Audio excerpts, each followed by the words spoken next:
श्रीगुरुभ्यो नमः। हरिः ओम्। व्यासाय पवनाशाय श्रीशाय गुणराशये विद्याय शुद्धविद्याय मध्वाय च नमो नमः। भवति गुरुभावादेन मोकोऽभिवादिने गणपतिरभिसन्तुर्जायते प्राज्ञमौलिः सकलवचनचेतो देवता भारती सा मम वचसि दत्तां सन्निधिं मानसे च विद्या सद्गुणो ढाकरानं वादिराजगुरून् वन्दे हयग्रीवपदाश्रयान् विद्यासिद्धान्तदुर्ध्वान्तविध्वंसनविचक्षणः जयतीर्थाख्यतरणिर्वासतां नो नदम्बरे अर्थिकल्पितकल्पोऽयं प्रत्यर्थिगजकेसरे व्यासतीर्थगुरुर्भूयात् अस्मदिष्टार्थसिद्धये। पूज्याय राघवेन्द्राय सत्यधर्मरताय च भजतां कल्पवृक्षाय नमतां कामधेनवे दुर्वादिध्वान्तरवये वैष्णवेन् देवरेन्दवे श्रीराघवेन्द्रगुरवे नमोऽत्यन्तदयालवे। ब्रह्मचर्यादिप्रीतिसविद्यावादशालिनः इष्टदान् कष्टहर्तॄन्नः विद्यामान्यान् मुनीन् नुमः। श्रीगुरुभ्यो नमः।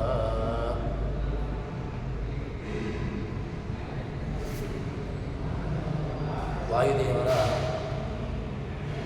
ಶುಚಿಷತ್ ರೂಪದ ವಿಚಾರವನ್ನು ಜಗನ್ನಾಥದಾಸರು ತಮ್ಮ ಹರಿಕಥಾಮೃತ ಸಾರದ ಈ ಸಂಧಿಯಲ್ಲಿ ಧ್ಯಾನ ಪ್ರಕ್ರಿಯಾ ಸಂಧಿಯಲ್ಲಿ ವಿಚಾರವನ್ನು ತಿಳಿಸಿಕೊಡ್ತಾ ಇದ್ದಾರೆ. ಆ ಶುಚಿಷತ್ ಎಂಬಂತಹ ರೂಪ ಅದು ಹೇಗಿರ್ತಾನೆ ಅಂತ ಕೇಳಿದರೆ, ಶುಚಿಷತ್ ಎಂಬಂತಹ ಮನಸ್ಸು ಮೊದಲಾದಂತಹ ಇಂದ್ರಿಯಗಳಲ್ಲಿ ಪ್ರಾಣದೇವರು ಭಗವಂತ ಇಬ್ಬರೂ ಕೂಡ ಜೊತೆಗಿದ್ದುಕೊಂಡು ಅದೇ ರೀತಿಯಾಗಿ ಹೋತೃ ಎಂಬಂತಹ ನಾಮಕನಾಗಿಯೂ ಕೂಡ ಅಲ್ಲಿ ಇರ್ತಾರೆ ಎಂಬುದಾಗಿ ತಿಳಿಸ್ತಾರೆ. ಅದಾದ ಮೇಲೆ ಮುಂದೆ ಪ್ರೇರಕ ಪ್ರೇರ್ಯದಳು ಪ್ರೇರ್ಯಪ್ರೇರಕನು ತಾನಾಗಿ ಹರಿ ನಿರ್ವೈರದಿಂದ ಪ್ರವರ್ತಿಸುವ ತನ್ನಾಮರೂಪದಲ್ಲಿ ತೋರಿಕೊಳ್ಳದೆ ಸರ್ವರುಳು ಭಾಗೀರಥಿ ಜನಕನು ಸಕಲ ವ್ಯಾಪಾರಗಳ ತಾ ಮಾಡಿಸಿ ನೋಡಿ ನಗುತಿಪ್ಪ. ಭಗವಂತ ಹೇಗಿರ್ತಾನೆ ಅಂತ ಕೇಳಿದರೆ, ಎಲ್ಲ ಮುಖ್ಯ ಪ್ರಾಣೇನ ಪ್ರೇರಿತ ಶ್ರೀಶತುಷ್ಟ್ಯರ್ಥಂ ಕರಿಷ್ಯೆ ಕರ್ಮಚಾಖಿಲಂ ಎಂಬುದಾಗಿ ಹೇಳ್ತಾರೆ. ಅದೇ ರೀತಿಯಾಗಿ ಮಯಿ ಸ್ಥಿತೋ ಮದಂಗೇಶು ಸ್ವತಂತ್ರೋ ವ್ಯಾಪ್ತವಾನ್ ಹರಿಹಿ, ಈ ರೀತಿಯಾಗಿರತಕ್ಕಂತಹ ಪ್ರಮಾಣಗಳ ಮೂಲಕವಾಗಿ ಭಗವಂತ ಎಲ್ಲ ಕಡೆಗಳಲ್ಲೂ ಕೂಡ ತಾನು ವ್ಯಾಪಿಸಿಕೊಂಡು ಅಲ್ಲಿ ಎಲ್ಲ ರೀತಿಯಾಗಿರತಕ್ಕಂತಹ ವ್ಯಾಪಾರಗಳನ್ನು ಮಾಡ್ತಾನೆ ಜೀವನವಿದ್ದುಕೊಂಡು ಎಂಬಂತಹ ವಿಚಾರವನ್ನು ತಿಳಿಸ್ತಾರೆ. ಆ ವಿಚಾರವನ್ನು ಜಗನ್ನಾಥದಾಸರು ಹೇಳುವಂತಹ ಬಗೆ ಹೇಗೆ ಅಂತ ಕೇಳಿದರೆ, ಪ್ರೇರಕ ಮುಖ್ಯವಾಗಿ ಏನ ಪ್ರೇರಿತ ಅಂತ ಕೇಳಿದರೆ, ಭಗವಂತ ಎಲ್ಲ ಜೀವರಾಶಿಗಳಲ್ಲಿ ತಾನು ಇದ್ದುಕೊಂಡು ಆ ಪ್ರೇರಕನಾಗಿದ್ದುಕೊಂಡು, ಯಾಕೆಂತಂದರೆ ಅಲ್ಲಿ ಭಗವಂತ ಪ್ರಾಣಶಕ್ತಿ ಈ ಎರಡೂ ಕೂಡ ಇಲ್ಲ ಅಂತಾದರೆ ಆವಾಗ ಯಾವುದೇ ರೀತಿಯಾಗಿರತಕ್ಕಂತಹ ಕ್ರಿಯೆಗಳು ಆಗಲಿಕ್ಕೆ ಸಾಧ್ಯ ಇಲ್ಲ. ದೇಹದಲ್ಲಿ ಚಲನವಲನಗಳು ಅಥವಾ ಏನೋ ಒಂದು ಕ್ರಿಯೆ ಆಗಬೇಕು ಅಂತಾದರೆ ಅದಕ್ಕೆ ಒಂದು ಮುಖ್ಯವಾಗಿರತಕ್ಕಂತಹ ಒಂದು ಶಕ್ತಿ ಬೇಕು. ಅದನ್ನು ಹೇಳುವಂತಹ ಶೈಲಿ ಭಗವಂತ ಪ್ರೇರಕ ಪ್ರೇರ್ಯದಳು. ಕೆಲವು ಕಡೆಗಳಲ್ಲಿ ಪ್ರೇರಕನಾಗಿ, ಇನ್ನೂ ಕಡೆಗಳಲ್ಲಿ ತಾನೇ ಪ್ರೇರ್ಯನಾಗಿ. ಹೇಗೆ ಅಂತ ಕೇಳಿದರೆ, ಮಂದರ ಪರ್ವತವನ್ನು ಪಥನ ಮಾಡುವಾಗ ಆ ಮಂದರ ಪರ್ವತದ ಒಳಗೆ ಅಸುರರ ಒಳಗೆ ದೇವತೆಗಳ ಒಳಗೆ ಅದೇ ರೀತಿಯಾಗಿ ಅಲ್ಲಿ ವಾಸುಕಿಯೊಳಗೆ ಅದೇ ರೀತಿಯಾಗಿ ತಾನು ಕೂರ್ಮರಾಗಿ ಹೀಗೆ ಬೇರೆ ಬೇರೆ ತಾನು ರೂಪಗಳನ್ನು ಪಡೆದುಕೊಂಡು ಒಂದೊಂದು ರೂಪನಾಗಿ ಒಂದೊಂದು ಕಡೆಗಳಲ್ಲಿ ವ್ಯಾಪಿಸಿಕೊಂಡು ತಾನು ಅಲ್ಲಿ ಆ ಕ್ರಿಯೆಗಳನ್ನು ಕರ್ಮವನ್ನು ಮಾಡಿಸಿದ. ದೇವತೆಗಳಲ್ಲಿದ್ದುಕೊಂಡೂ ಮಾಡಿಸಿದ, ಅಸುರರ ಒಳಗಿದ್ದುಕೊಂಡು ತಾನು ಮಾಡಿಸಿದ. ಹೀಗೆ ಎರಡೂ ಕಡೆಗಳಲ್ಲೂ ಕೂಡ ತಾನು ವ್ಯಾಪಿಸಿಕೊಂಡು ಆ ಎಲ್ಲ ಕ್ರಿಯೆಗಳನ್ನು ಮಾಡಿಸ್ತಾನೆ ಎಂಬುದಾಗಿ ಹೇಳ್ತಾರೆ. ಆ ವಿಚಾರವನ್ನು ಜಗನ್ನಾಥಾಸರು ಹೇಳುತ್ತಾರೆ.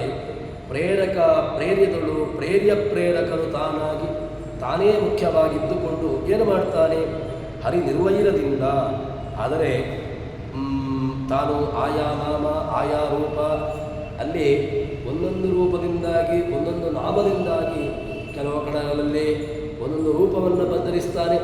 ಇನ್ನೊಂದು ಕೆಲವು ಕಡೆಗಳಲ್ಲಿ ತಾನು ಅಲ್ಲಿ ಯಾವ ಕಡೆಗೆ ಹೋಗ್ತಾನೋ ಅಲ್ಲಲ್ಲಿ ಆಯಾಯ ನಾಮಕನಾಗಿರ್ತಾನೆ ಅಂತ ಹೇಳ್ತಾರೆ. ಯಾಕೆಂತಂದರೆ ಆ ಭಗವಂತ ಅಲ್ಲಿ ತಾನು ಇದ್ದಾಗ ಅಲ್ಲಿ ಆಯಾಯ ಶಬ್ದಗಳು ಅಥವಾ ಆಯಾಯ ಪದಾರ್ಥಗಳಿಗೆ ದ್ರವ್ಯಗಳಿಗೆ ಹೇಗೆ ಅಲ್ಲಿ ಆ ಶಬ್ದ ವ್ಯುತ್ಪತ್ತಿ ಬಂದದ್ದು ಅಥವಾ ಆ ಶಬ್ದ ವಾಚ್ಯವಾದಂತಹ ದ್ರವ್ಯ ಅದೇ ಯಾಕಾಗಬೇಕು ಅಂತ ಕೇಳಿದರೆ ತಾನು ಆ ರೂಪದಿಂದಾಗಿ ಆ ನಾಮಕನಾಗಿ ಆ ದ್ರವ್ಯದಲ್ಲಿ ತಾನು ಕುತ್ಕೊಂಡದ್ರಿಂದಾಗಿ ಆ ಪದಾರ್ಥಗಳನ್ನು ತತ್ತನ್ನಾಮದಿಂದಾಗಿ ಕರೆಯುವಂತಹದ್ದು ಎಂಬುದಾಗಿ ಹೇಳ್ತಾರೆ. ಹಾಗೆ ತಾನಾಗಿ ನಿರ್ವೈರದಿಂದ ಎಲ್ಲಿಯೂ ಕೂಡ ತಾನು ವೈರವನ್ನು ತೋರಿಸಿಕೊಳ್ತಾನೋ ವೈರ ಎಂಬುದು ಇಲ್ಲವೇ ಇಲ್ಲ. ಭಗವಂತನಿಗೆ ವೈರದ ಒಂದು ಕಲ್ಪನೆಯನ್ನೂ ಕೂಡ ಮಾಡಲಿಕ್ಕಿಲ್ಲ. ಯಾಕೆ? ವೈರ ಅದು ದೋಷ. ಆ ದೋಷ ಭಗವಂತನಲ್ಲಿ ಯಾವ ಕಾಲಕ್ಕೂ ಕೂಡ ಬರಲಿಕ್ಕೆ ಸಾಧ್ಯವೇ ಇಲ್ಲ. ಆದ್ದರಿಂದ ತಾನು ಯಾವುದೇ ಒಬ್ಬರನ್ನು ತುಂಬ ತನಗೆ ಬೇಕಾಗಿರತಕ್ಕಂಥವನು ಅಥವಾ ಇನ್ನು ಕೆಲವರು ತನಗೆ ಬೇಡ ಈ ರೀತಿಯಾಗಿರತಕ್ಕಂಥ ಒಂದು ಆ ವೈರವನ್ನು ಯಾವ ಕಾಲಕ್ಕೂ ಕೂಡ ಭಗವಂತ ಇಟ್ಟುಕೊಳ್ಳೋದಿಲ್ಲ. ನಿರ್ವೈರದಿಂದ ಅವನು ವೈರರಹಿತನಾಗಿ ಅಥವಾ ಪೂರ್ಣವಾಗಿ ಯಾವುದೇ ರೀತಿಯಾಗಿರತಕ್ಕಂತಹ ತಾನು ವೈರವನ್ನು ತೋರಿಸಿಕೊಳ್ಳದೆ ಅಥವಾ ಇದ್ಯಾವುದನ್ನೂ ಕೂಡ ತಾನು ಇಟ್ಟುಕೊಳ್ಳದೆ ಅವನಿರ್ತಾನೆ. ಪ್ರವರ್ತಿಸುವ ತನ್ನಾಮರೂಪದಲ್ಲಿ ಅವನು ಹೇಗಿರ್ತಾನೆ ಅಂತ ಕೇಳಿದರೆ ಆ ನಾಮದಲ್ಲಿ ಆ ರೂಪದಲ್ಲಿ ಅಲ್ಲಿರ್ತಾನೆ ಅಂತ ಎಂಬುದಾಗಿ ಹೇಳ್ತಾರೆ. ಮತ್ತು ತೋರಿಕೊಳ್ಳದೆ ಸರ್ವರುಳು, ಆದರೆ ತಾನು ಇರ್ತಾನೆ. ಇರುವಾಗ ತಾನು ಅಲ್ಲಿ ಇರುವಿಕೆಯನ್ನು ತನ್ನ ಇರುವಿಕೆಯನ್ನು ತಾನು ತೋರಿಸಿಕೊಳ್ತಾನೋ ಅಂತ ಕೇಳಿದರೆ ಯಾರಲ್ಲಿಯೂ ಕೂಡ ತಾನು ಇರುವಿಕೆ ಮುಖ್ಯವಾಗಿ ನಮಗೆ ಜ್ಞಾನ ಇರಬೇಕಿತ್ತು. ಭಗವಂತನ ಈ ವ್ಯಾಪಾರ ಅಥವಾ ಭಗವಂತ ಮಾಡುವಂತಹ ಈ ರೀತಿಯಾಗಿರತಕ್ಕಂತಹ ಕ್ರಿಯೆಗಳ ಒಂದು ಪೂರ್ಣವಾಗಿರತಕ್ಕಂತಹ ಅರಿವು ನಮಗಿರಬೇಕಿತ್ತು. ಆದರೆ ಭಗವಂತ ಅದ್ಯಾವುದನ್ನೂ ಕೂಡ ತಾನು ಇಟ್ಟುಕೊಳ್ಳದೆ ತಾನು ಅದ್ಭುತವಾಗಿ ತನ್ನ ಕರ್ಮವನ್ನು ತನ್ನ ಕ್ರಿಯೆಯನ್ನು ಮಾಡಿಸ್ತಾನೆ. ತೋರಿಕೊಳ್ಳದೆ ಸರ್ವರು ಎಲ್ಲಿರ್ತಾನೆ? ಎಲ್ಲ ಜೀವರಾಶಿಗಳಲ್ಲಿ. ಶುನಿಚೈವ ಶೋಭಾಕೇತ ಪಂಡಿತ ಸಮದರ್ಶನ ಅಂತ ಹೇಳಿಕೊಂಡು ಕೃಷ್ಣ ಭಗವದ್ಗೀತೆಯಲ್ಲಿ ಹೇಳಿದ ಹಾಗೆ ಯಾರಲ್ಲಿ ಇಲ್ಲ ಅಂತಿಲ್ಲ. ಎಲ್ಲ ಜೀವರಾಶಿಗಳಲ್ಲಿಯೂ ಕೂಡ ತಾನು ವಿಶೇಷವಾಗಿ ಅಲ್ಲೇ ಇದ್ದುಕೊಂಡು ಸರ್ವರುಳು ಭಾಗೀರಥಿ ಜನಕನು ಸಕಲ ವ್ಯಾಪಾರಗಳ ಅವರವರಲ್ಲಿ ಆಯಾಯ ಕರ್ಮಗಳನ್ನು ಆಯಾಯ ಕ್ರಿಯೆಗಳನ್ನು ತಾನು ಮಾಡಿಸಿ ಕೆಲವರಿಂದ ಮಾಡಿ ತಾನೇ ಮಾಡ್ತಾನೆ ಮಾಡಿಸ್ತಾನೆ. ಆದರೆ ಅದರ ಪುಣ್ಯದ ಫಲವನ್ನು ಆಯಾಯ ಜೀವರಾಶಿಗಳಿಗೇ ಬರುವಂತೆ ಮಾಡ್ತಾನೆ. ಇದು ಭಗವಂತನ ದೊಡ್ಡ ಅನುಗ್ರಹ. ಮುಖ್ಯವಾಗಿ ಒಂದು ಮಾಡುವಂತಹ ಆ ಕ್ರಿಯಾಶಾಲಿತ್ವ ಅಂದರೆ ಕರ್ತೃತ್ವ ಅದು ಭಗವಂತನಲ್ಲೇ ಇರುವಂತಹದ್ದು. ಅಂತಹ ಆ ಕರ್ತೃತ್ವ ಭಗವಂತನಲ್ಲಿ ಇದ್ದಾಗ ತಾನು ಏನು ಮಾಡ್ತಾನೆ? ಏನು ಮಾಡಬೇಕಿತ್ತು ಅಂತ ಕೇಳಿದರೆ ತಾನು ಮುಖ್ಯವಾಗಿ ಎಲ್ಲ ಕಡೆಗಳಲ್ಲೂ ಕೂಡ ತಾನು ಮಾಡುವವನು ಅಂತ ಹೇಳಬೇಕಿತ್ತು. ಆದರೆ ಆ ರೀತಿಯಾಗಿ ಯಾವ ಕಾಲಕ್ಕೂ ಕೂಡ ತಾನು ತೋರಿಸಿಕೊಳ್ಳೋದಿಲ್ಲ. ಒಳ್ಳೆಯ ನಿರ್ಲಿಪ್ತನಾಗಿ ಯಾವುದೋ ಒಂದು ತಾನು ಮಾಡಿದೆ ಅಥವಾ ತನ್ನಿಂದಾಗಿ ಈ ಕರ್ಮ ಆಯಿತು, ಈ ಕ್ರಿಯೆ ನಡೆಯಿತು, ಈ ರೀತಿಯಾಗಿರತಕ್ಕಂತಹ ಯಾವುದೇ ಅಹಂಕಾರವನ್ನು ಪಡೆದೆ ನಿರ್ಲಿಪ್ತನಾಗಿ ಆನಂದಮಯನಾಗಿ ಭಗವಂತ ಅಲ್ಲಿರ್ತಾನೆ, ನಿರ್ಲಿಪ್ತನಾಗಿರ್ತಾನೆ. ಮಾಡಿಸಿ ನಗುತಿಪ್ಪ ಮಾತ್ರ ಭಗವಂತ ಹೇಗಿರ್ತಾನೆ ಅಂತ ಹೇಳಿದ್ರೆ ಆನಂದಮಯನಾಗಿ ಅಲ್ಲಿರ್ತಾನೆ ಎಂಬುದಾಗಿ ಹೇಳ್ತಾನೆ. ಹೀಗೆ ಈ ಸ್ವರೂಪಯೋಗ್ಯತೆ, ಅನಾದಿ ಕರ್ಮ ಇದೆಲ್ಲವನ್ನೂ ಕೂಡ ನೋಡಿಕೊಳ್ಳಬೇಕು. ಯಾಕೆಂದರೆ ಕೆಲವು ಜೀವರಾಶಿಗಳಲ್ಲಿರತಕ್ಕಂತಹ ಕರ್ಮಕ್ಕೆ ಸರಿಯಾಗಿರತಕ್ಕಂತಹ ಕರ್ಮವನ್ನು ಜೀವರಲ್ಲಿ ಮಾಡಿಸ್ತಾನೆ. ಅವರವರ ಯೋಗ್ಯತೆ, ಅವರವರ ಸ್ವರೂಪ, ಅದಕ್ಕೆ ಸರಿಯಾಗಿರತಕ್ಕಂತಹ ಕರ್ಮ. ಯಾಕೆಂತಂದರೆ ಎಲ್ಲರ ಹತ್ರನೂ ಕೂಡ ಎಲ್ಲವನ್ನೂ ಕೂಡ ಮಾಡಿಸ್ತಾನೆ ಅಂತಿಲ್ಲ. ಅವರವರ ಸ್ವರೂಪ, ಅವರವರ ಯೋಗ್ಯತೆ ಇದೆರಡನ್ನೂ ಕೂಡ ಭಗವಂತ ಗಮನದಲ್ಲಿಟ್ಟುಕೊಳ್ತಾನೆ. ಆದ್ದರಿಂದ ಆ ಭಗವಂತ ಆ ಕರ್ಮವನ್ನು ಮಾಡಿಸುವಾಗ ಆಯಾಯ ಜೀವರಾಶಿಗಳ ಸ್ವರೂಪಯೋಗ್ಯತೆಯನ್ನು ನೋಡ್ತಾನೆ. ಅಷ್ಟೇ ಅಲ್ಲದೆ ಅವರವರ ಅನಾದಿಯಾಗಿರ್ತಕ್ಕಂತಹ ಕರ್ಮದ ವಿವೇಚನೆ, ಅವರ ಕರ್ಮದ ಹಿನ್ನೆಲೆ ಏನಿದೆ, ಅದರ ವ್ಯವಸ್ಥೆ ಎಷ್ಟಿದೆ, ಅಥವಾ ಅಲ್ಲಿರತಕ್ಕಂತಹ ಕರ್ಮ ಅದು ಅವನಿಗೆ ಸರಿಯಾಗಿರ್ತಕ್ಕಂತಹದ್ದು, ಎಲ್ಲ ಅಂಶಗಳನ್ನು ಕೂಡ ಭಗವಂತ ಅದನ್ನು ತಾನು ಗಮನದಲ್ಲಿಟ್ಟುಕೊಂಡು ಭಗವಂತ ಏನು ಮಾಡ್ತಾನೆ ಅಂತ ಹೇಳಿದ್ರೆ ಆ ಕರ್ಮವನ್ನು ಮಾಡಿಸ್ತಾನೆ. ಮಾಡಿಸಿ ತಾನು ಆ ಪ್ರಯತ್ನ, ಇಚ್ಛಾ ಪ್ರಯತ್ನ ಇದೆರಡೂ ಕೂಡ ಆ ಭಗವಂತನಲ್ಲಿ ಇಚ್ಛೆ. ಭಗವಂತ ಕರ್ಮವನ್ನು ಮಾಡುವಾಗ ತನ್ನ ಇಚ್ಛೆಗನುಸಾರವಾಗಿ ಮಾಡ್ತಾನೆ. ಜಗತ್ತನ್ನು ಸೃಷ್ಟಿ ಮಾಡ್ತಾನೆ. ಜಗತ್ತನ್ನು ಸೃಷ್ಟಿ ಮಾಡುವಾಗ ತನಗೆ ಜಗತ್ತು ಸೃಷ್ಟಿಯಾಗಬೇಕು ಅಂತ ಹೇಳಿಕೊಂಡು ತಾನು ಯೋಚನೆ ಮಾಡ್ತಾನೆ. ಅದರಿಂದಾಗಿ ಜಗತ್ತು ಸೃಷ್ಟಿಯಾಯಿತು. ಹೀಗೆ ಆ ಭಗವಂತ ಜಗತ್ತನ್ನು ಸೃಷ್ಟಿ ಮಾಡಬೇಕು ಅಂತ ಹೇಳಿದರೆ ಅದಕ್ಕಿರತಕ್ಕಂತಹ ಮಾಧ್ಯಮ ತಾನು ಮುಖ್ಯವಾಗಿ ಭಗವಂತ ಅಲ್ಲಿದ್ದುಕೊಂಡು ಜಗತ್ತಿನೊಳಗೆ ಪ್ರೇರಕನಾಗಿ, ಜಗತ್ತಿನಲ್ಲಿ ತಾನು ಪ್ರೇರ್ಯನಾಗಿ ಆ ಜಗತ್ತನ್ನು ಮಾಡ್ತಾನೆ. ಅನಾದಿಯಾಗಿರ್ತಕ್ಕಂಥ ಜಗತ್ತನ್ನು ಮಾಡಲಿಕ್ಕೇನಿಲ್ಲ. ಯಾಕೆ? ಅನಾದಿಯಾಗಿರ್ತಕ್ಕಂತಹದ್ದು ಜಗತ್ತು. ಜೀವರಾಶಿಗಳು ಕೂಡ ಅನಾದಿ. ಜೀವರಾಶಿಗಳು ನಾವು ಈ ಭೂಮಿಗೆ ಬರಬೇಕು ಅಂತ ಹೇಳಿದ್ರೆ ಅದಕ್ಕೆ ಏನು ಒಂದು ನಿಮಿತ್ತ ಕಾರಣ ಬೇಕು. ತಂದೆ ತಾಯಿ ಎಂಬಂತಹ ನಿಮಿತ್ತ ಕಾರಣದಿಂದಾಗಿ ಏನಾಗ್ತದೆ ಅಂತ ಹೇಳಿದ್ರೆ ಆ ನಿಮಿತ್ತ ಕಾರಣಗಳು ತಂದೆ, ಅದೇ ರೀತಿಯಾಗಿ ತಾಯಿ, ಈ ಇಬ್ಬರಲ್ಲಿ ತಂದೆಯ ಮೂಲಕವಾಗಿ ಮುಖ್ಯವಾಗಿ ಜೀವ ಏನಾಗ್ತದೆ ಅಂತ ಕೇಳಿದ್ರೆ ಯಾವುದೋ ಒಂದು ಧಾನ್ಯದಲ್ಲಿರ್ತಾರೆ. ಆ ಧಾನ್ಯದ ಮೂಲಕವಾಗಿ ಜೀವರಾಶಿಗಳು ತಂದೆಯ ಶರೀರವನ್ನು ಸೇರಿಕೊಳ್ಳುತ್ತದೆ. ತಂದೆಯ ಶರೀರದಲ್ಲಿ ಸೇರಿರತಕ್ಕಂತಹ ಜೀವರಾಶಿ ಅದು ಒಂದು ಹೆಣ್ಣು ಮಗುವಿನ ಗರ್ಭವನ್ನು ಸೇರಿಕೊಳ್ಳುತ್ತದೆ. ಇಬ್ಬರ ಆ ವೀರ್ಯ, ಅದೇ ರೀತಿಯಾಗಿ ರೇತಸ್ಸಿನ ಸಂಬಂಧದಿಂದಾಗಿ ಅಲ್ಲಿ ಜೀವರಾಶಿ ಒಂದು ಹೆಣ್ಣುಮಗಳ ಶರೀರವನ್ನು ಸೇರಿಕೊಳ್ಳುತ್ತದೆ. ಆದ್ದರಿಂದ ಆ ಶರೀರಕ್ಕೆ ಏನು ಮುಖ್ಯವಾಗಿರತಕ್ಕಂಥ ಕಾರಣ ತಂದೆ ತಾಯಿಗಳಾಗಿದ್ದರೂ ಕೂಡ ಮುಖ್ಯವಾಗಿ ಯಾರು ಅಂತ ಕೇಳಿದರೆ ಆ ಭಗವಂತ ಅವರಲ್ಲಿದ್ದುಕೊಂಡು ಆ ಎರಡೂ ಶಕ್ತಿಗಳನ್ನು ಕೂಡ ತಾಯಿಯ ಗರ್ಭಕ್ಕೆ ಪ್ರವೇಶ ಮಾಡಿಸಿ ಅದರ ಮೂಲಕವಾಗಿ ಜಗತ್ತಿಗೆ ತರಿಸುವಂತಹ ಸಾಮರ್ಥ್ಯ ಅದು ಭಗವಂತನದ್ದು. ಆದ್ದರಿಂದ ಈ ಎರಡೂ ಕೂಡ ಪ್ರೇರಕವಾಗಿರತಕ್ಕಂತಹ ಶಕ್ತಿ ಅದು ಭಗವಂತನದ್ದು ಎಂಬುದಾಗಿ ಹೇಳಿ ಈ ಮಾಡ್ತೇನೆ ಇವತ್ತೇನು ಮಾಡ್ತಾನೆ ಅಂತ ಹೇಳಿದ್ರೆ ತಾನು ಮಾತ್ರ ಆನಂದಮಯನಾಗಿರ್ತಾನೆ. ತಾನು ಯಾವುದೇ ಕಾಲಕ್ಕೂ ಕೂಡ ಅದರ ಅಂಟು, ಆ ಕರ್ಮದ ಅಂಟುವಿಗೆ ತಾನು ಅಂಟಿಕೊಳ್ಳೋದಿಲ್ಲ. ತಾನು ಮಾತ್ರ ಒಳ್ಳೆಯ ಯಾವುದೇ ರೀತಿಯಾಗಿರತಕ್ಕಂತಹ ಸಂಬಂಧಗಳಿಗೆ ತಾನು ತನ್ನನ್ನು ತೋರಿಸಿಕೊಳ್ಳದೆ ತಾನು ಸುಖಮಯನಾಗಿ ಅಲ್ಲಿರ್ತಾನೆ ಎಂಬುದಾಗಿ ಹೇಳ್ತಾರೆ. ಹೀಗೆ ಹೇಳಿದ ನಂತರ ಇದಾದ ಮೇಲೆ ಮುಂದೆ ಹೇಳ್ತಾರೆ, ಹರಿಯೇ ಮುಖ್ಯ ನ್ಯಾಮಕನು ಎಂದರಿತು ಪುಣ್ಯ ಹರ್ಷ ಮರುಷ ಲಾಭ ಸುಖ ದುಃಖಾದಿ ದ್ವಂದ್ವಗಳ ಇರುತ್ತ ಅವನಂಕರಿಗೆ ಸಮರ್ಪಿಸಿ ನರಕ ಭೂ ಸ್ವರ್ಗಾಪವರ್ಗದಿ ಕರಣ ನಿಯಾಮಕನ ಸರ್ವತ್ವದಲ್ಲಿ ನೀವು ತಿರುವು. ಭಗವಂತ ಯಾರು ಮುಖ್ಯವಾಗಿರತಕ್ಕಂತಹ ನಿಯಾಮಕ ಯಾರು? ನಾನು ನಿಯಮನೆಯನ್ನು ಮಾಡ್ತೇನೆ, ನನ್ನ ಕಂಟ್ರೋಲಲ್ಲಿದೆ ಅಂತ ಹೇಳಿದರೆ ನಮ್ಮ ಅಧೀನದಲ್ಲಿ ಏನೂ ಕೂಡ ಇರಲಿಕ್ಕೆ ಸಾಧ್ಯ ಇಲ್ಲ. ಯಾಕೆ? ಮುಖ್ಯವಾಗಿರತಕ್ಕಂತಹ ನಿಯಾಮಕ ಯಾರು ಅಂತ ಹೇಳಿದರೆ ಅವನೇ ಮುಖ್ಯವಾಗಿರತಕ್ಕಂತಹ ನಿಯಾಮಕ.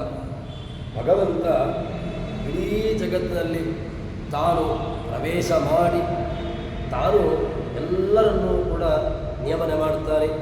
ಭಗವಂತನೇ ಮುಖ್ಯವಾಗಿರತಕ್ಕಂತಹ ನಿಯಾಮಕ, ಹರಿಯೇ ಮುಖ್ಯ ನಿಯಾಮಕನು ಎಂದು ಅರಿತು ಇದನ್ನು ನಾವು ಮೊದಲಿಗೆ ಅರಿತುಕೊಳ್ಳಬೇಕು. ಅಂದರೆ ಇದನ್ನು ನಾವು ಮೊದಲಿಗೆ ಈ ಜ್ಞಾನವನ್ನು ಗಟ್ಟಿ ಮಾಡಿಕೊಳ್ಳಬೇಕು.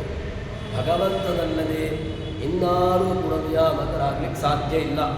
ಪ್ರಾಣದೇವರು ಅವರೂ ಕೂಡ ಭಗವದಧೀನವಾಗಿ ನಿಯಮನೆಯನ್ನು ಮಾಡ್ತಾರೆ. ಅವರು ನಿಯಮನೆಯನ್ನು ಮಾಡ್ತಾರೆ.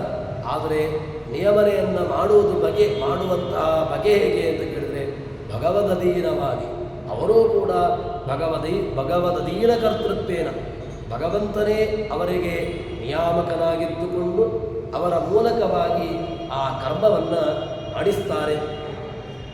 ಹರಿಯೇ ಮುಖ್ಯ ನಿಯಾಮಕನು ಎಂದರಿತು ಪುಣ್ಯ ಏನೆಲ್ಲ ಆ ಪುಣ್ಯವೋ ಅಥವಾ ಪಾಪವೋ ಅಥವಾ ಹರ್ಷ ಅಥವಾ ದ್ವೇಷ ಅಥವಾ ಲಾಭ ಅಲಾಭ, ಇನ್ನು ಸುಖ ದುಃಖ, ಇದೆಲ್ಲವೂ ಕೂಡ ಯಾರ್ದು?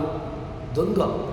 ಈ ದ್ವಂದ್ವಗಳೇನಿದೆ, ಒಂದು ಸಂದರ್ಭದಲ್ಲಿ ಆನಂದವಾಗಲಿ, ಇನ್ನೊಂದು ಕೆಲವು ಸಂದರ್ಭದಲ್ಲಿ ದುಃಖವಾಗಲಿ, ಇನ್ನೊಂದು ಸಂದರ್ಭದಲ್ಲಿ ಲಾಭ, ಇನ್ನೊಂದು ಯಾವುದೋ ಒಂದು ನಷ್ಟ ಅಥವಾ ದ್ವೇಷ, ಈ ಎಲ್ಲ ದ್ವಂದ್ವಗಳು ಇದು ಆಗುವುದು ಹೇಗೆ ಅಂತ ಕೇಳಿದರೆ ಇದನ್ನು ನಿಯಮನೆ, ಇದೆಲ್ಲ ಕೊಡೋನು ಯಾರು ಕೇಳಿದರೆ ಭಗವಂತ ಅವರವರ ಜೀವಯೋಗ್ಯತಾನುಸಾರವಾಗಿ ಭಗವಂತ ಜೀವರಿಗೆ ಕೊಡ್ತಾನೆ.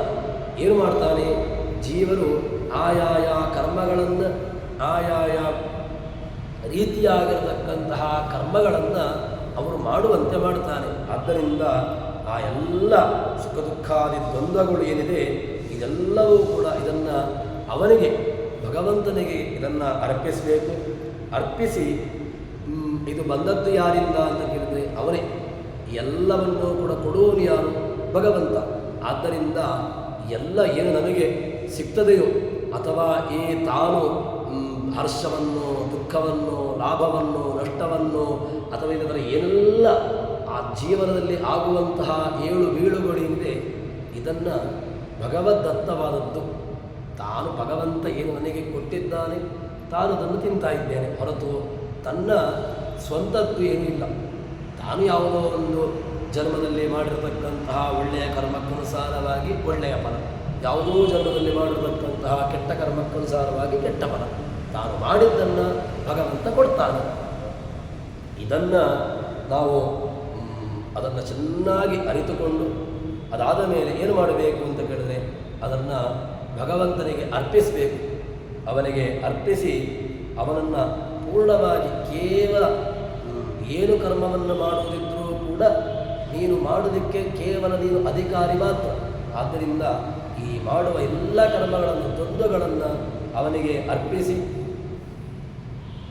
ಸ್ವರ್ಗ ನರಕ ಸ್ವರ್ಗ ಅಪವರ್ಗದಿ ಈ ನರಕ ಭೂಮಿ ಸ್ವರ್ಗ ಮತ್ತು ಮೋಕ್ಷ ಇದರಲ್ಲಿರತಕ್ಕಂತಹ ನಿಯಾಮಕನಾಗಿರತಕ್ಕಂತಹ ರೂಪ ಎಲ್ಲ ಕಡೆಗಳಲ್ಲೂ ಕೂಡ ಇದ್ದುಕೊಂಡು ಸ್ವರ್ಗದಲ್ಲಿಯೂ ತಾನು ನಿಯಮನೆಯನ್ನು ಮಾಡ್ತಾನೆ, ನರಕದಲ್ಲಿಯೂ ನಿಯಮನೆಯನ್ನು ಮಾಡ್ತಾನೆ, ಮೋಕ್ಷದಲ್ಲಿಯೂ ಕೂಡ ನಿಯಾಮಕ ಯಾರು ಕೇಳಿದ್ರೆ ಭಗವಂತನೇ. ನಾವು ಒಂದು ವೇಳೆ ಕೆಲವು ಸಂದರ್ಭದಲ್ಲಿ ಕೆಲವು ವಾದಗಳಿದೆ, ಭಗವಂತ ಇಲ್ಲಿ ಮಾತ್ರ ನಿಯಾಮಕ, ಮೋಕ್ಷದಲ್ಲಿ ನಿಯಾಮಕರೇ ಇಲ್ಲ, ಮೋಕ್ಷದಲ್ಲಿ ಸ್ವತಂತ್ರರು ನಾವು ಅಂತ ಹೇಳಿದರೆ ಆ ರೀತಿಯಾಗಿರತಕ್ಕಂತಹ ಭ್ರಮೆಯನ್ನು ಯಾವ ಕಾಲಕ್ಕೂ ಹೊಂದಬಾರದು. ಮೋಕ್ಷಕ್ಕೂ ಕೂಡ ನಿಯಾಮಕನಾಗಿರ್ತಕ್ಕಂತಹ ರೂಪ ಇದ್ದೇ ಇದೆ. ಯಾಕೆ? ಮೋಕ್ಷದಲ್ಲಿ ರಾಮಾನುಜೀಯರ ಮತದ ಪರವಾಗಿ ಅವರು ಭಗವಂತನ ಲೋಕದಲ್ಲಿ ಅಂದರೆ ವೈಕುಂಠ ಮೋಕ್ಷದಲ್ಲಿ ಎಲ್ಲ ಯಾರೂ ನಿಯಾಮಕರಿಲ್ಲ. ಸ್ವೇಚ್ಛಾನುಸಾರವಾಗಿ ಇರ್ತಾರೆ ಜೀವರಾಶಿಗಳು ಅಂತ ಹೇಳಿಕೊಂಡು ತಾವು ವಾದವನ್ನು ಮಾಡ್ತಾರೆ.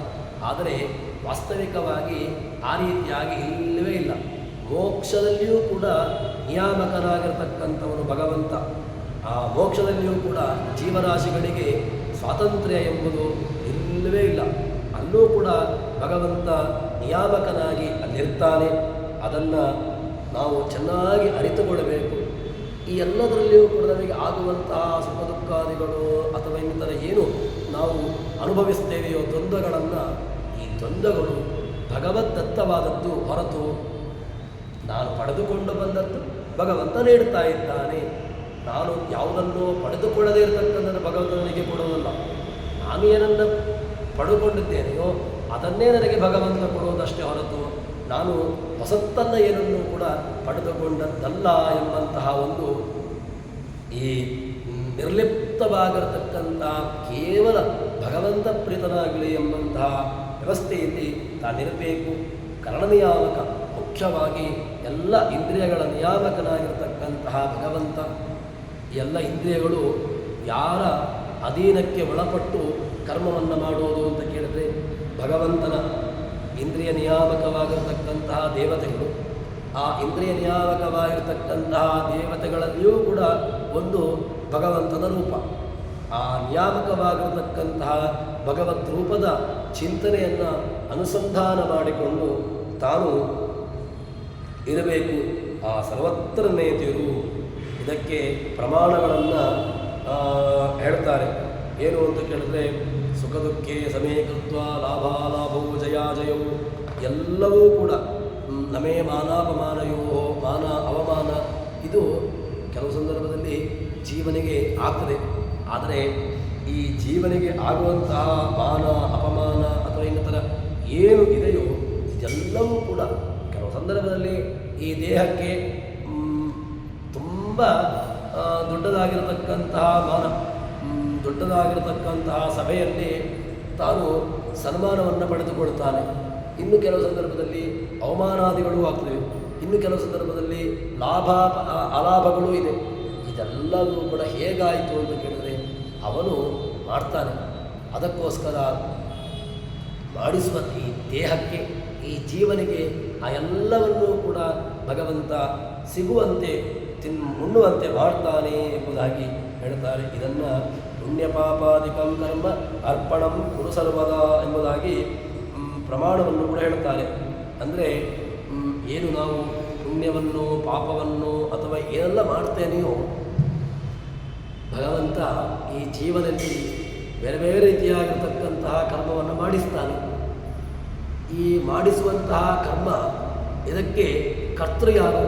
ಒಳಗಿದ್ದುಕೊಂಡು ಅವನು ಮಾಡಿಸ್ತಾನೆ.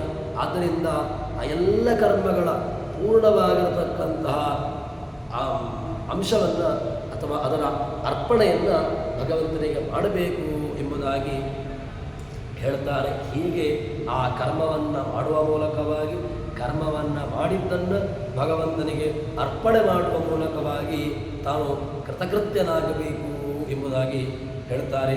ಆದ್ದರಿಂದ ಅವನಂಗರಿಗೆ ಸಮರ್ಪಿಸಿ ನರಕ ಭೂ ಸ್ವರ್ಗಾಪವರ್ಗದಿ ಕರಣನಿಯಾಮಕನ ಏನು ನಮ್ಮ ಇಂದ್ರಿಯಗಳನ್ನೆದ್ದುಕೊಂಡು ನಿಯಮನೆಯನ್ನು ಮಾಡುವಂತಹ ಭಗವಂತನನ್ನು ಸರ್ವತ್ರದಲ್ಲೆನ್ನೇತಿರು. ನಾವು ಮಾಡುವಂತಹ ಕರ್ಮಗಳನ್ನು ಅವನಿಗೆ ಅರ್ಪಣೆ ಮಾಡುವ ಮೂಲಕವಾಗಿ ಅವನ ಚಿಂತನೆಯಲ್ಲಿ ನಾವಿರಬೇಕು ಎಂಬುದಾಗಿ ಹೇಳ್ತಾರೆ. ಅದಕ್ಕೆ ಸ್ವರ್ಗಾಪವರ್ಗ ನರಕೇಶ್ವಪಿ ತುಲ್ಯಾರ್ಥದರ್ಶಿನ ನಮೇ ಮಾನಾವಮಾನೋಸ್ತು ನ ಚಿಂತಾ ಗೇಹಪುತ್ರಣ ಆತ್ಮಕ್ರೀಡಾ ಆತ್ಮರತಃ ವಿಚಾರಾಮೀಹ ಬಾಲವತ್. ಇದಕ್ಕೆ ಪ್ರಮಾಣಗಳನ್ನು ಕೂಡ ಮುಂದೆ ಹೇಳ್ತಾರೆ. ಅದರಿಂದ ಏನು ಪುಣ್ಯ ಪಾಪ ಹರ್ಷ ದ್ವೇಷ ಲಾಭ ಅಲಾಭ ಇದೆಲ್ಲವೂ ಕೂಡ ಭಗವಂತ ಕೊಟ್ಟದ್ದು. ಇದನ್ನು ಈ ಚಿಂತನೆಯನ್ನು ಬರೆಸಿಕೊಳ್ಳುವಂಥದ್ದು ತುಂಬ ಕಷ್ಟ. ಯಾಕೆ ಅಂತ ಕೇಳಿದ್ರೆ ಈ ಚಿಂತನೆ ತುಂಬ ಅನುಸಂಧಾನವನ್ನು ಮಾಡಿಕೊಂಡು ಅದೇ ಚಿಂತನೆಯಲ್ಲಿ ಮುಳುಗಿದ್ದವನಿಗೆ ಇದು ನಡೀತದೆ. ಅವನು ಅದೇ ರೀತಿಯಾಗಿರ್ತಕ್ಕಂತಹ ಚಿಂತನೆಯಲ್ಲಿರ್ತಾನೆ. ಆ ರೀತಿಯಾಗಿರ್ತಕ್ಕಂತಹ ಏನೆಲ್ಲ ತನಗೆ ಬರ್ತದೆಯೋ ಎಲ್ಲವನ್ನೂ ಕೂಡ ಭಗವಂತನಿಗೆ ಅರ್ಪಿಸುವಂತಹ ಒಂದು ಮನಸ್ಥಿತಿಯನ್ನು ಹೊಂದಿದವನಾಗಿರ್ತಾನೆ. ಆದ್ದರಿಂದ ಈ ಮನಸ್ಥಿತಿ ಬರಬೇಕು ಅಂತಾದರೂ ಕೂಡ ತುಂಬ ಸಾಧನೆಯನ್ನು ಮಾಡಬೇಕು. ಆ ಸಾಧನೆಯನ್ನು ಮಾಡಿದವನಿಗೆ ಅಷ್ಟು ಆ ಎತ್ತರದ ಸ್ಥಾನವನ್ನು ಏರಿದವನಿಗೆ ಮಾತ್ರ ಆ ರೀತಿಯಾಗಿರತಕ್ಕಂತಹ ಚಿಂತನೆ ಇದು ಭಗವದ್ದತ್ತವಾದದ್ದು, ನಾನು ಪಡೆದುಕೊಂಡು ಬಂದದ್ದು, ಇದನ್ನು ಭಗವಂತ ನಾನು ತಿನ್ನುವಂತೆ, ನಾನು ಇದನ್ನು ಅನುಭವಿಸುವಂತೆ ಮಾಡ್ತಾ ಇದ್ದಾನೆ ಎಂಬುದಾಗಿ ಚಿಂತನೆ. ಈ ಚಿಂತನೆಯನ್ನು ನಮ್ಮ ಮನಸ್ಸಿನಲ್ಲಿ ಇದು ಗಟ್ಟಿಯಾಗಿದ್ದಾಗ ಮಾತ್ರ ಭಗವಂತನ ಅದ್ಭುತವಾಗಿರತಕ್ಕಂತಹ ಚಿಂತನೆ, ಭಗವಂತನ ಎತ್ತರದ ಚಿತ್ರಣ ನಮಗೆ ಅರಿವಾಗಲಿಕ್ಕೆ ಸಾಧ್ಯ ಎಂಬುದಾಗಿ ಹೇಳುತ್ತಾರೆ. ಸರಿ, ಈಗ ಕರ್ಮವನ್ನು ಮಾಡಬೇಕು ಅಂತ ಹಿಂದೆ ಹೇಳಿದರು. ಕರ್ಮವನ್ನು ಕುರುವನ್ನೇ ವಿಜಯ ಕರ್ಮಾಣಿ, ಪ್ರಮಾಣಗಳು ಬೇಕಾದಷ್ಟಿದೆ. ಕರ್ಮವನ್ನು ಮಾಡಬೇಕು ಅಂತ ಕೃಷ್ಣರು ಹೇಳಿದ್ದಾನೆ. ಉಪನಿಷತ್ತುಗಳು ಕೂಡ ಇದೆ, ವೇದಗಳು ಹೇಳ್ತದೆ ಕರ್ಮವನ್ನು ಮಾಡದೆ ಬೇರೆ ಉಪಾಯವೇ ಇಲ್ಲ. ಅಥವಾ ಜ್ಞಾನಿಗೂ ಕೂಡ ಕರ್ಮ ಇದೆ, ಜ್ಞಾನಿಗೂ ಕೂಡ ಕರ್ಮವನ್ನು ಬಿಟ್ಟಿರಲಿಕ್ಕಿಲ್ಲ. ಈ ರೀತಿಯಾಗಿರ್ತಕ್ಕಂತಹ ಬೇರೆ ಬೇರೆ ಬೇರೆ ಬೇರೆ ಪುರಾಣಗಳು ನಮಗೆ ಪ್ರಮಾಣಗಳು ಸಿಗ್ತವೆ ಕರ್ಮವನ್ನು ಬಿಟ್ಟಿರಲಿಕ್ಕಿಲ್ಲ ಅಂತ. ಆದರೆ ಕರ್ಮವನ್ನು ಮಾಡುವಂತಹ ಬಗೆ ಹೇಗೆ? ಕರ್ಮ ಮಾಡಬೇಕು, ಕರ್ಮ ಮಾಡಬೇಕು, ಹೌದು. ಕರ್ಮ ಮಾಡಬೇಕು ಅಂತಾದರೆ ಅದರ ಮಾಡಲಿಕ್ಕೆ ಎಂತಹ ಕರ್ಮವನ್ನು ಮಾಡಬೇಕು, ಅಥವಾ ಆ ಕರ್ಮದ ಜ್ಞಾನ ಎಷ್ಟು ಅದು ನಮಗೆ ಫಲಪ್ರದ, ಇದೆಲ್ಲ ಗೊತ್ತಿರಬೇಕಲ್ವ ಅಂತ ಹೇಳಿದ್ರೆ, ಅದಕ್ಕೆ ಒಂದು ಒಳ್ಳೆಯ ದೃಷ್ಟಾಂತವನ್ನು ಜಗನ್ನಾಥದಾಸರು ಕೊಡ್ತಾರೆ. ಏನು ಅಂತ ಕೇಳಿದ್ರೆ, ಮಾನವಕ ತತ್ಫಲಗಳ ಅನುಸಂಧಾನವಿಲ್ಲದೆ ಕರ್ಮಗಳ ಸ್ವ ಇಚ್ಛಾನುಸಾರದಿ ಮಾಡಿ ಮೋದಿಸುವಂತೆ ಪ್ರತಿದಿನದಿ ಜ್ಞಾನಪೂರ್ವಕ ವಿಧಿ ನಿಷೇಧಗಳೇನು ನೋಡದೆ ಮಾಡು ಕರ್ಮ ಪ್ರಧಾನ ಪುರುಷೇಶನಲ್ಲಿ ಭಕುತಿಯ ಬೇಡು ಕೊಂಡಾಡು. ಕರ್ಮ ಮಾಡಬೇಕು. ಕರ್ಮವನ್ನು ಮಾಡಬೇಕು ಅಂತಾದರೆ ಎಂತಹ ಕರ್ಮವನ್ನು ಮಾಡಬೇಕು ಅಂತ ಕೇಳಿದ್ರೆ, ಜ್ಞಾನಪೂರ್ವಕವಾಗಿರತಕ್ಕಂತಹ ಕರ್ಮವೇ ಕರ್ಮ ಹೊರತು ಕರ್ಮವನ್ನು ಮಾಡುವಾಗ ಒಂದು ಏನೂ ಅದರ ಜ್ಞಾನವೇ ಇಲ್ಲದೆ ಏನು ಕರ್ಮವನ್ನು ಮಾಡಿದರೆ ಏನು ಬೇಡ. ಒಂದು ವಿಷಯವನ್ನು ತಿಳ್ಕೊಳ್ಬೇಕು, ಏನೋ ಒಂದು ವಿಚಾರವನ್ನು ಅಥವಾ ಲೌಕಿಕವಾಗಿರತಕ್ಕಂತಹ ದೃಷ್ಟಾಂತವನ್ನೇ ಇಟ್ಟುಕೊಳ್ಳುವ, ಯಾವುದೋ ಒಂದು ಲೌಕಿಕವಾಗಿರತಕ್ಕಂತಹ ವ್ಯವಸ್ಥೆ, ಯಾವುದೋ ಒಂದು ವಿದ್ಯುತ್ ಶಕ್ತಿಯನ್ನು ಅದನ್ನು ಆರಂಭ ಮಾಡಬೇಕು ಅಂತಾದರೆ ಅದಕ್ಕೆ ಆ ಕರ್ಮ ಏನು ಆರಂಭಗೊಳಿಸುವಂತಹ ಕರ್ಮಕ್ಕೆ ಅವನಿಗೇನಿರಬೇಕು? ಜ್ಞಾನ ಇರಬೇಕಲ್ವ. ಯಾವ ರೀತಿಯಾಗಿರತಕ್ಕಂತಹ ವಯರ್, ಅದನ್ನು ಎಲ್ಲಿ ಸೇರಿಸಬೇಕು, ಅದನ್ನು ಎಲ್ಲಿಗೆ ಸರಿಯಾಗಿರತಕ್ಕಂತಹ ವ್ಯವಸ್ಥೆಯನ್ನು ಸೇರಿಸಿದಾಗ ಅದು ಯಾವ ರೀತಿಯಾಗಿರತಕ್ಕಂತಹ ಫಲವನ್ನು ಕೊಡ್ತದೆ. ಅಥವಾ ಇನ್ನು ಸೈಂಟಿಫಿಕ್ ಆಗಿ ಹೇಳೋದಂತಾದರೆ, ನೀವು ಯಾವುದೋ ಒಂದು ಆ್ಯಸಿಡ್ ಅದನ್ನು ಯಾವ ಪ್ರಮಾಣದಲ್ಲಿ ಸೇರಿಸಿದಾಗ ಯಾವುದೋ ಒಂದು ರೀತಿಯಾಗಿರ್ತಕ್ಕಂತಹ ಇನ್ನೊಂದು ಹೊಸದಾಗಿರ್ತಕ್ಕಂತಹ ಉತ್ಪನ್ನವು ಅಥವಾ ಇನ್ನೊಂದು ಅದರಿಂದ ಯಾವುದೋ ಒಂದು ಒಳ್ಳೆಯದಾಗಿರೋ ಉಪಕಾರವು ಆಗ್ತದೆ ಎಂಬಂತಹ ಒಂದು ಜ್ಞಾನ ಮೊದಲಿರಬೇಕು. ಕರ್ಮವನ್ನು ಮಾಡ್ತಾರೆ. ಕರ್ಮವನ್ನು ಮಾಡಬೇಕು ಅಂತಾದರೆ ಅದರಲ್ಲಿ ಏನು ಬೇಕು? ಜ್ಞಾನ ಬೇಕು. ಆ ಜ್ಞಾನಪೂರ್ವಕವಾಗಿರ್ತಕ್ಕಂತಹ ಕರ್ಮ ಅದು ಸಫಲ. ಅದರಿಂದ ಏನಾಯಿತು ಈಗ ಅಂತ ಕೇಳಿದರೆ, ಮಾನವಕ ಅದಕ್ಕೆ ಒಳ್ಳೆಯ ದೃಷ್ಟಾಂತವನ್ನು ಹೇಳ್ತಾರೆ. ಏನು? ಒಂದು ಮಗು, ಆ ಮಗು ಏನೋ ಒಂದು ಕೆಲಸವನ್ನು ಮಾಡಲಿಕ್ಕೆ ಆರಂಭ ಮಾಡಿದೆ. ಆ ಕೆಲಸವನ್ನು ಮಾಡುವಂತಹ ಸಂದರ್ಭದಲ್ಲಿ ಅದಕ್ಕೆ ಕಿಂಚಿತ್ತೂ ಕೂಡ ಅದರ ಬಗ್ಗೆ ಹಿನ್ನೆಲೆ ಗೊತ್ತಿಲ್ಲ. ಅದು ಅದರಲ್ಲಿ ನನಗೆ ಏನು ಉಪಕಾರ ಉಂಟು ಅದೂ ಗೊತ್ತಿಲ್ಲ, ಅಥವಾ ಅದನ್ನು ಮಾಡಿದ್ರಿಂದಾಗಿ ಏನೋ ಒಂದು ಹೊಸತಾಗಿರತಕ್ಕಂತಹದ್ದು ನನಗೆ ಅನುಭವ ಆಗ್ತದೆ ಅದೂ ಗೊತ್ತಿಲ್ಲ. ಈ ಯಾವುದರ ಅನುಸಂಧಾನವೂ ಆ ಮಗುವಿಗಿಲ್ಲ. ಒಟ್ಟು ಆಟ ಆಡ್ತಾ ಉಂಟು. ಯಾವುದೋ ಒಂದು ವಸ್ತು ಸಿಕ್ಕಿದೆ, ವಸ್ತುವಲ್ಲಿ ತನ್ನ ಮನಸ್ಸು ಇಚ್ಛೆಯ ಅನುಸಾರವಾಗಿ ಅದು ಆಟ ಆಡ್ತಾ ಉಂಟು. ಅದೇ ರೀತಿಯಾಗಿ ಹೇಳ್ತಾರೆ, ಫಲಗಳ ಅನುಸಂಧಾನ ನಿನಗೆ ಅದಕ್ಕೆ ಆಟ ಆಡಬೇಕು ಅಂತ ಮಾತ್ರ ಗೊತ್ತಿದೆ. ಏನು? ಅದಕ್ಕೆ ಯಾವುದೋ ಒಂದು ಆಟಿಕೆ ಸಿಕ್ಕಿದೆ, ಆ ಆಟಿಕೆಯಲ್ಲಿ ನನಗೆ ನನಗೇನಾಗ್ತಾ ಉಂಟು, ಒಟ್ಟು ಆಟ ಆಡಬೇಕು. ಆ ನಿಮಿತ್ತದಿಂದಾಗಿ ಅದು ಆಟ ಆಡ್ತಾ ಉಂಟು.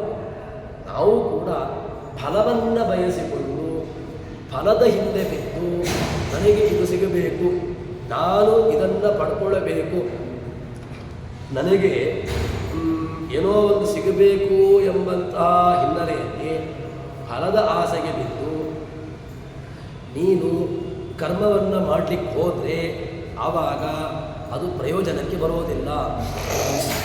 ಯಾಕೆ ಅಂತ ಕೇಳಿದ್ರೆ, ನಿನಗೆ ಫಲದ ಆಸೆಯಲ್ಲಿಯೇ ನಿನ್ನ ಮನಸ್ಸು ಹೋಯಿತು, ಆವಾಗ ನಿನಗೆ ಉಪಕಾರ ಏನೂ ಸಿಗಲಿಲ್ಲ. ಅದರಿಂದ ನಿನಗೆ ಯಾವುದೇ ರೀತಿಯಾಗಿರತಕ್ಕಂತಹ ಅನುಗ್ರಹವೂ ಆಗೋದಿಲ್ಲ. ಅದಕ್ಕೋಸ್ಕರ ಮಾನವಕ ಒಂದು ಮಗು ಹೇಗೆ ತನ್ನ ಆಟಿಕೆಯಲ್ಲಿ ತಾನು ಮಗ್ನವಾಗಿ ಯಾವುದೇ ಫಲವನ್ನು ಬಯಸದೆ ತಾನು ಅದಕ್ಕೆ ಆನಂದ ಎಂಬಂತಹ ಫಲ ಉಂಟು ಅಂತಲೂ ಗೊತ್ತಿಲ್ಲ, ಒಟ್ಟು ಆಟ ಆಡ್ತದೆ. ಅದಕ್ಕೆ ಆಟಿಕೆ ಸಿಕ್ಕಿತು, ಆಟಿಕೆಯಲ್ಲಿ ಆಟ ಆಡಲಿಕ್ಕೆ ಶುರು ಮಾಡಿತು. ಅಥವಾ ಇನ್ನಿತರ ಯಾವುದೋ ಒಂದು ಬೇರೆ ವಸ್ತು ಸಿಕ್ಕಿತು, ಅದರಲ್ಲಿ ಆಟವನ್ನು ಆಡಲಿಕ್ಕೆ ಶುರು ಮಾಡಿತು. ಇದರ ಫಲದ ಆಸೆಯಲ್ಲಿ ಅದು ಆಟ ಆಡಿದ್ದಲ್ಲ, ಒಟ್ಟು ತನಗೇನು ಸಿಕ್ಕಿತು ಅದರಲ್ಲಿ ತಾನು ಆಟವನ್ನು ಆಡಲಿಕ್ಕೆ ಆರಂಭ ಮಾಡಿತು. ಅದೇ ರೀತಿಯಾಗಿ ನೀನು ಅನುಸಂಧಾನವಿಲ್ಲದೆ ಕರ್ಮಗಳ ಸ್ವೇಚ್ಛಾನುಸಾರದಿ ಅಂದರೆ ಭಗವಂತನ ಇಚ್ಛಾನುಸಾರವಾಗಿ ನೀನು ಕರ್ಮವನ್ನು ಮಾಡು. ಮತ್ತು ಜ್ಞಾನಪೂರ್ವಕವಾಗಿ, ಕೆಲವು ಸಂದರ್ಭದಲ್ಲಿ ಜ್ಞಾನಪೂರ್ವಕ ವಿಧಿ ನಿಷೇಧಗಳೇನು ನೋಡದೆ, ವಿಧಿ ನಿಷೇಧಗಳನ್ನು ನೋಡಬೇಡ ಅಂತ ಹೇಳಿದರೆ ಅರ್ಥ ಅಲ್ಲ. ಅಂದರೆ ವಿಧಿಯೂ ಬೇಡ, ನಿಷೇಧವನ್ನೂ ಬೇಡ, ಹೇಗೆ ಬೇಕಾದರೂ ಕೂಡ ಕರ್ಮವನ್ನು ಮಾಡ್ಬೋದು. ಅಥವಾ ಯಾವುದೋ ಒಂದು ಕರ್ಮವನ್ನು ನಿಷೇಧ ಮಾಡಿದ್ದಾರೆ ಶಾಸ್ತ್ರಕಾರರು.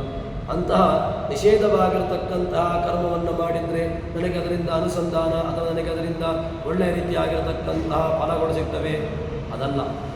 ವಿಧಿ ನಿಷೇಧಗಳನ್ನು ತುಂಬ ರೀತಿಯಾಗಿ ಅದರಲ್ಲಿಯೇ ನಿನ್ನ ಜ್ಞಾನಪೂರ್ವಕವಾಗಿ ಜ್ಞಾನ ಇರಬೇಕು, ಜ್ಞಾನಪೂರ್ವಕವಾಗಿರತಕ್ಕಂತಹ ಕರ್ಮವನ್ನು ಮಾಡಬೇಕು. ಆ ಕರ್ಮವನ್ನು ಮಾಡುವಾಗ ಅದರ ವಿಧಿಯೋ ನಿಷೇಧವೋ ಅದರ ಬಗ್ಗೆ ತುಂಬ ಹಿನ್ನೆಲೆಯನ್ನು ಇಟ್ಟುಕೊಂಡು ತಲೆಗೆಡಿಸಿಕೊಳ್ಳಬೇಡ. ಕರ್ಮವನ್ನು ಮಾಡು. ಮತ್ತು ಅದನ್ನು ಮಾಡಿದ ಮೇಲೆ ಯಾರಿಗೆ ಅರ್ಪಿಸಬೇಕು ಅಂತ ಕೇಳಿದರೆ ಪ್ರಧಾನ ಪುರುಷೇಶ್ವರ. ಮಹಾಭಾರತ ಭಗವಂತನನ್ನು ಕೊಂಡಾಡುವಂತಹ ಶಬ್ದ ಯಾವುದು ಅಂತ ಕೇಳಿದರೆ ಪ್ರಧಾನ ಪುರುಷೇಶ್ವರ. ಪ್ರಧಾನ ಯಾರು? ಪ್ರಧಾನ ಭಗವಂತ, ಪ್ರಧಾನ ಪುರುಷ. ಜಗತ್ತಿನಲ್ಲಿರತಕ್ಕಂತಹ ಪುರುಷರು ಅವನೇ. ಆ ಪ್ರಧಾನನಾಗಿರತಕ್ಕಂತಹ ಪುರುಷನಾಗಿರತಕ್ಕಂತಹ ಭಗವಂತನಿಗೆ ಆ ಕರ್ಮದ ಅರ್ಪಣೆಯನ್ನು ಮಾಡುವ ಮೂಲಕವಾಗಿ ನೀನು ಕರ್ಮವನ್ನು ಮಾಡು. ಕರ್ಮವನ್ನು ಮಾಡುವಾಗ ಅದರಲ್ಲಿ ಮುಖ್ಯ ಏನಿರಬೇಕು ಅಂತ ಕೇಳಿದರೆ ಜ್ಞಾನ. ಆ ಬೃಹತ್ ಭಾಷ್ಯ ತುಂಬ ಜ್ಞಾನದ ಮಹತ್ವವನ್ನು ಹೇಳ್ತದೆ. ಏನು ಅಂತ ಕೇಳಿದರೆ ಪ್ರಮಾಣಗಳನ್ನು ಹೇಳ್ತಾರೆ ಅದಕ್ಕೆ. ಜ್ಞಾನಸ್ಥಿತೇನ ರೂಪೇಣ ದೇವಾನ ಮುಕ್ತಿದೋ ಹರಿ, ಪುಣ್ಯಸ್ಥಿತೇನ ರೂಪೇಣ ಸ್ವರ್ಗಂ ನಿರಯಮನ್ಯಗಃ, ರಹಸ್ಯಂ ಏತದ್ದೇವಾನ ವಿದುಃಕರ್ಮೇತಿ ಮಾನುಷಾಃ, ತಸ್ಮಾನ್ನೈವ ಜಿಜ್ಜನೆ ದಿನೇಶ್ವೇತತ್ ವಿಷ್ಣೋ ಕರ್ಮ ಪ್ರಕಾಶಯೇತ್. ಈ ಎಲ್ಲ ಕರ್ಮಗಳನ್ನು ಮಾಡುವುದಕ್ಕೆ ಕರ್ಮದ ಹಿನ್ನೆಲೆ, ಕರ್ಮದ ಒಂದು ಪೂರ್ಣವಾಗಿರತಕ್ಕಂತಹ ಅರಿವು ಎಲ್ಲವನ್ನೂ ಕೂಡ ತಾನು ಅರಿತುಕೊಂಡು ಆ ಪ್ರಧಾನ ಪುರುಷೇಶ್ವರ ಅಂತ ಏನು ಹೇಳ್ತಾರೋ ಆ ಪ್ರಧಾನ ಪುರುಷೇಶ್ವರನಾಗಿರ್ತಕ್ಕಂತಹ ಭಗವಂತನಿಗೆ ಆ ಕರ್ಮದ ಅರ್ಪಣೆಯನ್ನು ಮಾಡುವ ಮೂಲಕವಾಗಿ ಅದರಲ್ಲಿ ಆ ಜ್ಞಾನ ಮುಖ್ಯವಾಗಿ ಬೇಕಾಗಿರತಕ್ಕಂತಹದ್ದು. ಕರ್ಮವನ್ನು ಮಾಡುವುದು ದೊಡ್ಡದಲ್ಲ, ಕರ್ಮವನ್ನು ಯಾಕೆ ಮಾಡ್ತಾ ಇದ್ದೇನೆ, ಆ ಕರ್ಮದ ಹಿನ್ನೆಲೆ ಏನು, ಇದನ್ನು ಮುಖ್ಯವಾಗಿ ಅರಿತುಕೊಳ್ಳಬೇಕು ಅಂತ ಹೇಳಿದರೆ ಸುಮ್ಮನೆ ಬರೋದಿಲ್ಲ. ಅದಕ್ಕೆ ಸಣ್ಣ ಪ್ರಯತ್ನವನ್ನು ಮಾಡಿದಾಗ ಆ ಜ್ಞಾನ ನನಗೆ ಬರಲಿಕ್ಕೆ ಸಾಧ್ಯ ಎಂಬಂತಹ ಒಂದು ಅಂಶವನ್ನು ಜಗನ್ನಾಥದಾಸರು ನಮಗೆ ತಿಳಿಸಿಕೊಡ್ತಾ ಇದ್ದಾರೆ. ಇದಾದ ಮೇಲೆ ಮುಂದೆ ಭಗವಂತನ ಇನ್ನು ಬೇರೆ ವಿಚಾರವನ್ನು ಹೇಗೆ ಏನು ನಮಗೆ ಉಪನಿಷತ್ತುಗಳು ಹೇಳಿದೆ, ಏನ ತ್ಯಕ್ತೇನ ಪುಂಜೀತ ನಾಗೃತ ಕಸೆಸಿದ್ದರನ್ನು ತಿಳಿಕೊಂಡು ಕಠೋಪನಿಷತ್ತು ಹೇಳಿರತಕ್ಕಂತಹ ಮಾತಿನ ಆರಂಭವಾಗ್ತದೆ. ಆ ವಿಚಾರವನ್ನು ಮುಂದೆ ಸೇರಿದಾಗ ನೋಡೋಣ ಅಂತ ಹೇಳುವಲ್ಲಿ ಹರಿಪ್ರಿಯತಾ ಶ್ರೀಕೃಷ್ಣಾರ್ಪಣಮಸ್ತು.